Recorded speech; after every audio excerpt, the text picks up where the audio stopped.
What's up guys, Lazy Goldmaker here, and today we're going to talk about Transmog. It's a well-known gold making market and something a lot of players get into when they first get into gold making.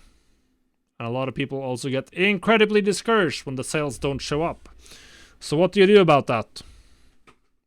You quit. Stop selling Transmog. That's it. You don't need to watch the rest of the video. But let's take a look at why this happens and what you can do instead if this is you. I did not have to spend much time Googling to find a lot of posts from players complaining about slow Transmog sales. Now, obviously, you can also find success stories if you're looking for them, and I have personally made gold with Transmog. Not extreme amounts, but it's profitable. The problem with Transmog is that it's extremely focused. The best recipes or items will generally sell a lot faster and for a higher profit than most of the other items, because there's just an ocean of different items you can buy. And people might not agree on what the coolest ones are. So that's the big problem. Sales are just spread out over thousands and thousands of items, just a couple of them that are going to be good. Recent example, Island Expedition Gear was fantastic. Actually selling for tens, 50s, hundreds of thousands. But what that means is that if you want to have a reliable cash flow of gold from Transmog, you need literally hundreds, if not thousands of items available for sale. And that's extremely annoying. Extremely annoying. And that's why I don't do it myself at all. Now, the reason why many people are into Transmog is because of something you'll see if you just open my professional window from an old expansion.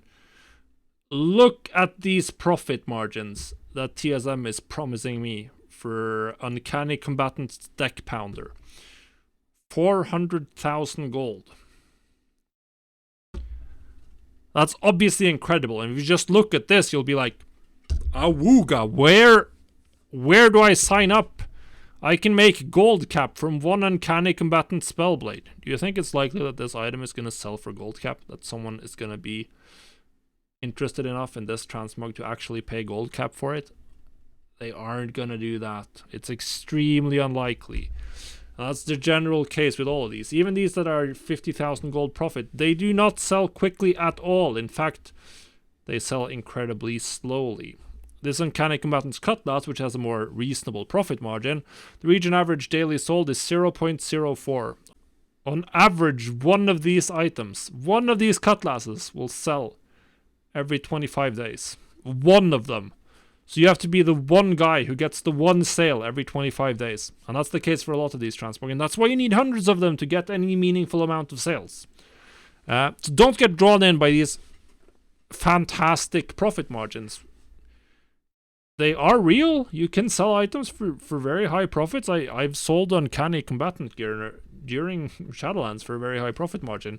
But it happens once a month, once every 2 months. This is not a regular occurrence. And that's why Transmog is terrible for people just starting out. Cosmetics sell so slowly, and particularly for Transmog, where there's just way too many different items available and no clear differentiation. So just stay away from this if you're a newbie, because you should be focusing on items with a much higher sale rate. It has a huge effect on how much gold you have. So this graph right here on the screen, it shows the difference between an item with 10% sale rate and an item with 20% sale rate, and how much gold you have after a month or 2 months of doing that gold making method at various profit margins. And as you can see, even if you double or triple the profit margin on something with 10% sell rate, something that sells twice as fast is going to get you richer a lot faster. A lot faster. And that's because when you get your gold back, even if you made a lot less, if you just made 10%, but you get all your gold back, then you can reinvest now 110%, 10% more than what you started with. You now have 110 gold if you started with 100 gold.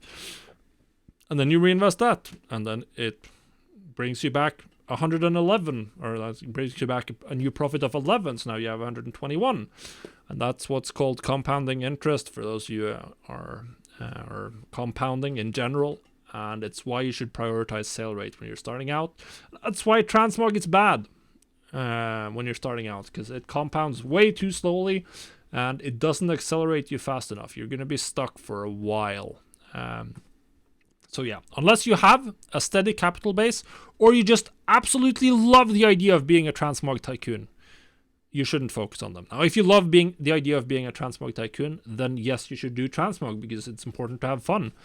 But if you're just doing it for the wild profit margins you've seen in TSM or from reading someone on WoW Economy telling you about how much success they've had, and you haven't been able to recreate that, then just leave the market and go focus on current expansion power increasing items. This is where you can almost always make the most amount of gold. What does that mean right now in Shadowlands? That means my top pick Crafter's Mark of the First One's gear. It's fantastic. Go check out my videos on that if you haven't already. It'll get you up to speed with everything you need to know, particularly if you're crafting the specific stat variants using missives. The profit margin and sale rate is just fantastic. Go do that instead, or do consumables if you prefer that, or bags or whatever. Those are the types of markets you should be focusing on, particularly if you haven't had success with Transmog. So hopefully you learned a little bit about gold making and why certain methods are better or worse than others. And yeah, thanks for watching. See you on the next video.